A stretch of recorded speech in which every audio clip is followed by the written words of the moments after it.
Hi guys, I'm Tony and I'm the Bored Housewife. Welcome back to my channel.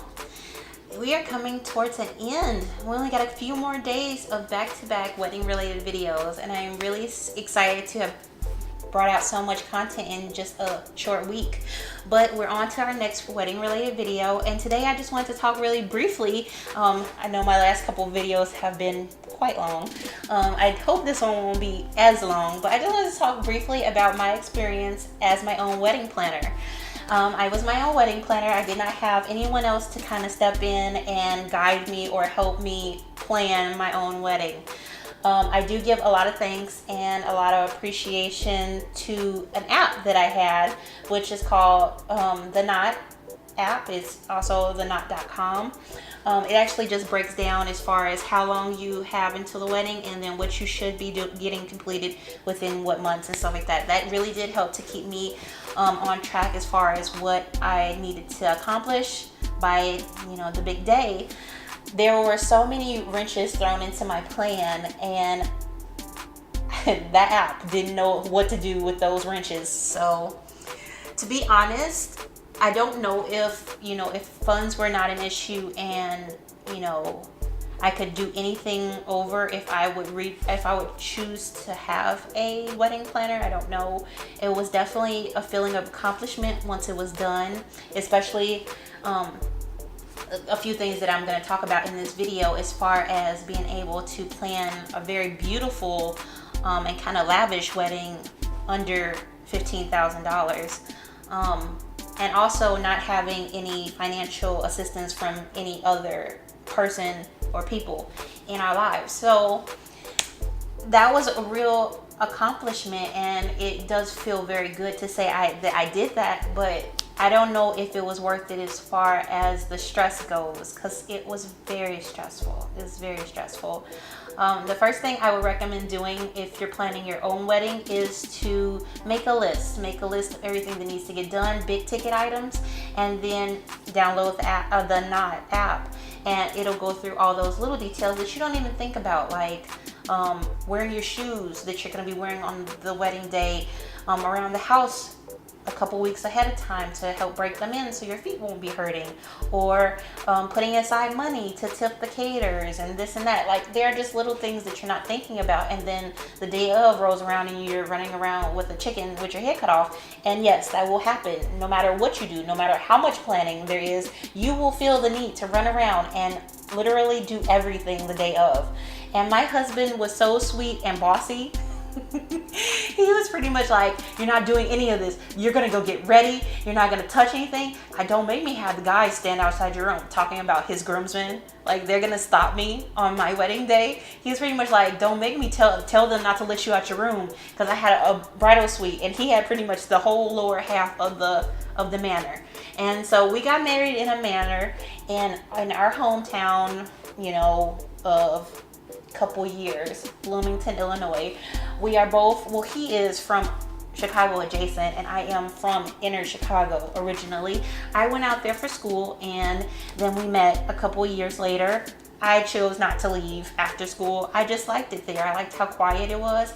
Looking back now that I've moved to Arizona, I realized how quiet and how small it was when I didn't really feel it when I was there. But anyway, that was our second date, and for those of you who don't know this, our second date was not picture perfect. His car actually broke down as soon as he arrived in town, and we had plans to go and do something else, and then I was like, oh, let's go do this tour at a manor. And so I was all dressed up for it, and then his car broke down. And so he needed to fix his car before we could go on this date, because he lived at that time about 2 hours away from Bloomington. So he had commuted to see me to have our second date, and that's already like mind blowing. You see why I married this guy? But anyway, so his car broke down. He finally gets to fix HDI. I don't know, DIY, whatever. He over here did something in his car, just jury rigging with like a screwdriver and a tube, and like he figured it out. I just had to take him to AutoZone to grab something. I brought him back. He ended up borrowing some tools from a neighbor in that area, like not even like my neighbor, just somebody in the area, and he got that all done. And I kind of think like that was hot, but anyway, nevertheless, we ended up going to this tour, and we were just a little bit late. So he arrived like an hour before we needed to be there, and it took him a little over an hour to fix it. So we, hurry up and we go to the manor, and that's where the tour is. And I have never been to this place. I've lived here a couple years, but I've never been here. And it's kind of pushed back from the intersection, so it's kind of hard to see because of the gates and the greenery and all that other stuff. So, but when you're on the grounds, it's absolutely beautiful. And if you've seen other videos this week, you've already seen it. You've seen how beautiful it is. Unfortunately, I don't think I have many pictures from the inside, but it's equally as beautiful inside. So, Ewing Manor is a manor, and we took a historical tour on our second date, just going through the history of the manor, who lived there, who created it, blah, blah, blah. So after kind of a stressful second date, I think he's told me he didn't think that I was going to be interested in dating him anymore because of everything that went wrong on that second date. And like, that's my life. That's just the story of my life, of what happens in my life. So I don't really think that would have deterred me no matter what. But once we made it to the tour, he held my hand, and maybe in his head he was like, goodbye, pretty girl that I'll never hear from ever again after this date. But I was just like, I can't believe he fixed that car like that. And now we're walking around a manor, and so we had a really great time. It was beautiful. We took a couple of snapshots of us in the back area where they actually hold weddings and stuff like that. And I think on that day, like in the back of my mind, not a conscious thing, but in the back of my mind, I'm like, yeah, if we get married, we're getting married here. And that's what we did. I had already, before he even proposed, we had decided that we wanted to get married there. Like, it was absolutely gorgeous, and we had talked about it, like, if we could afford it, we're gonna get married there. So we made all the plans out. We decided to get married there. We ended up choosing a place that did both the food and the alcohol, as far as the catering, and we went through them. Then we interviewed with two different companies for like event planning, and we found this great company, kind of a smaller company than the first bigger one that we dealt with, but it was so great because he was just really not only professional but personable. Like, it wasn't just like, oh, it's just another wedding just like all these other weddings I do. Like, it was important for him to make that day special for us, so it really did make it great. And so I think a lot of it comes from research, not just looking at how much business they bring in per se, but also looking at the reviews, but how they made the couple feel. Was it special? What's their setup? Do they give you personalized attention when you go to meet with them? Because that was our number one issue with the first people we saw. It was just not, we didn't feel anything. There was no spark, no chemistry, no nothing. And we just kind of felt like this was his business. We were his clients, and he was trying to sell us something. And that's not what I was going for. So luckily we found this other company, and we just had a great time working with them. So that was taking care of that. I did some planning as far as where I was going to get my dress. I actually chose quite a few boutiques and then bigger name brand stores that are kind of like more affordable than the boutiques.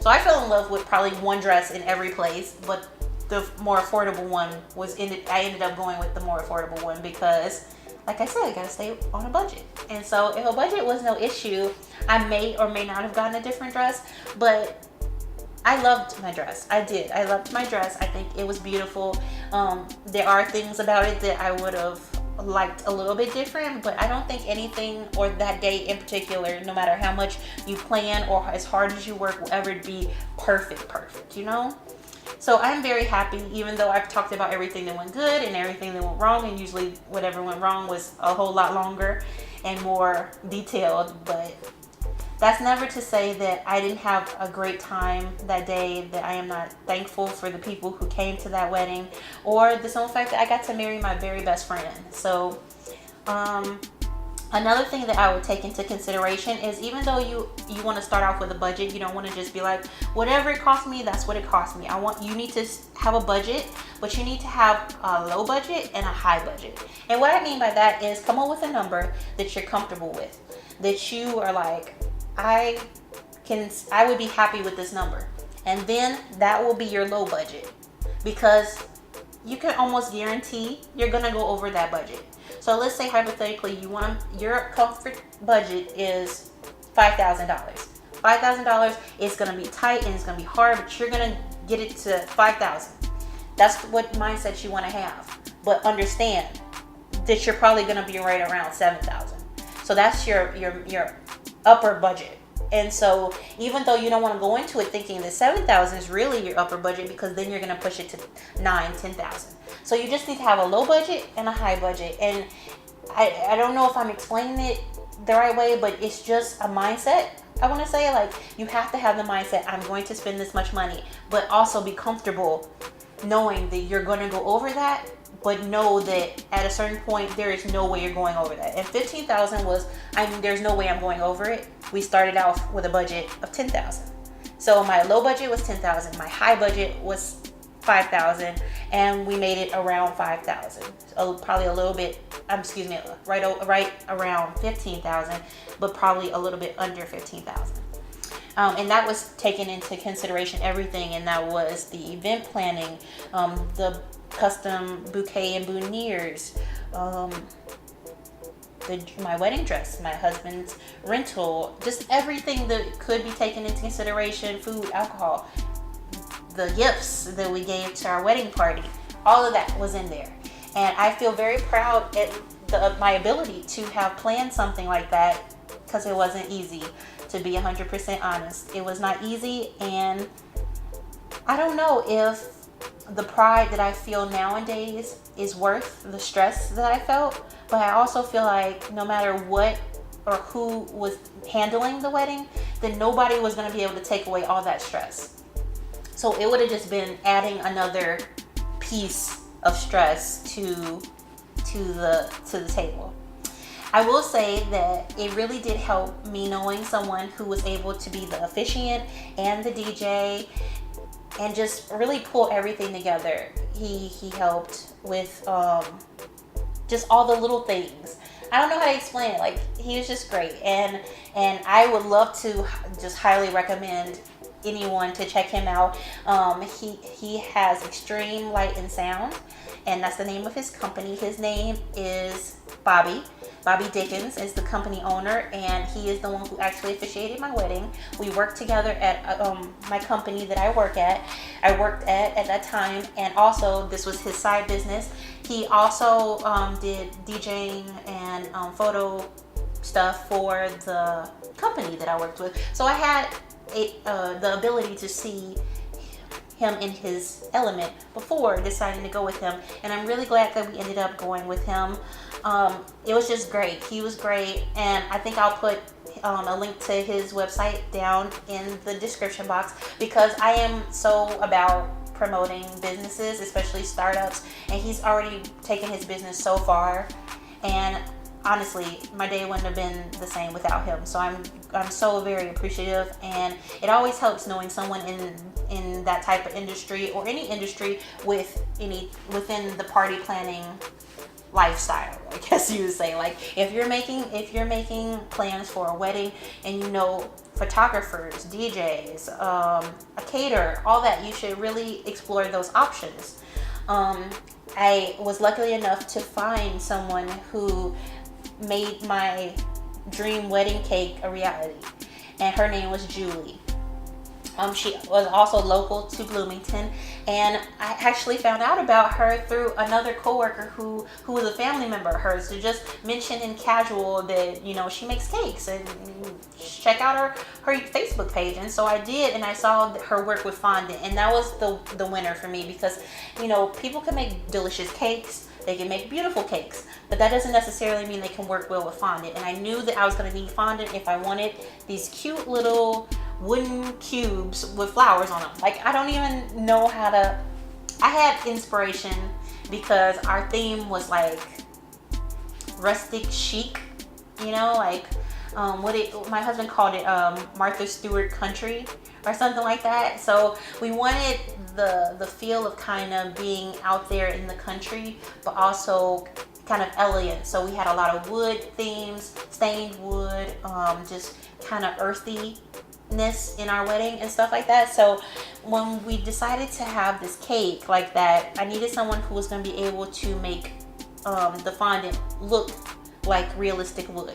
And she blew me away, and the cakes were delicious. Like, sometimes you have to sacrifice one or the other. Like, it's gonna be your dream cake because of the way it looks, or your dream cake because of the way it tastes. And honestly, she killed it both ways. Like, and so the fact that she invited us over to her house multiple times, or made, you know, more than enough cakes for us to take home some. Like, just those little things really does make the whole experience better.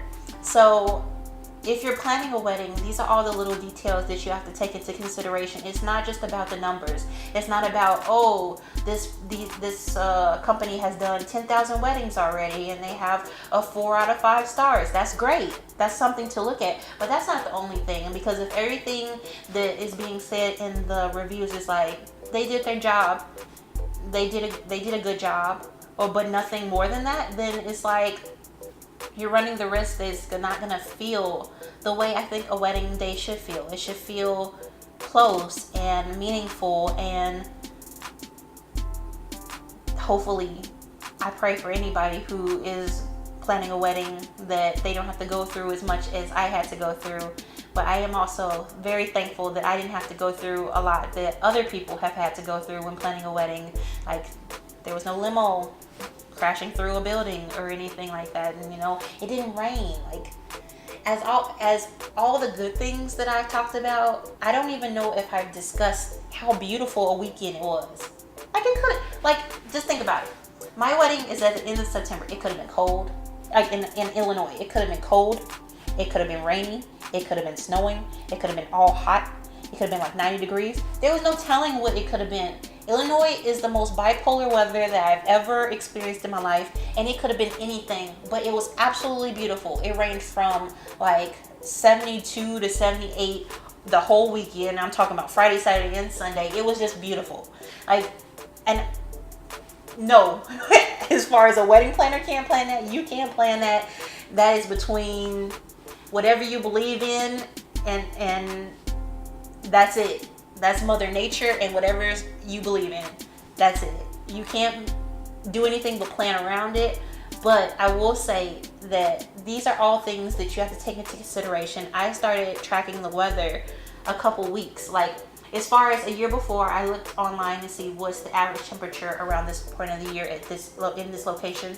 Then, starting a couple weeks beforehand, I would track the weather. Like, what's it saying it's going to be on that day? What's it saying the wind is going to be like? Like, all these things, because that's one thing you don't want. Your veil blowing all around, or, you know, all the beautiful flowers and everything tumbling over. And we had white chairs in rows. Like, we wanted to make sure everything was going to be exactly what we wanted it to be, but we also wanted to make sure that, you know, if anything happened, that we had a plan B. So we had a contingency plan if it rained.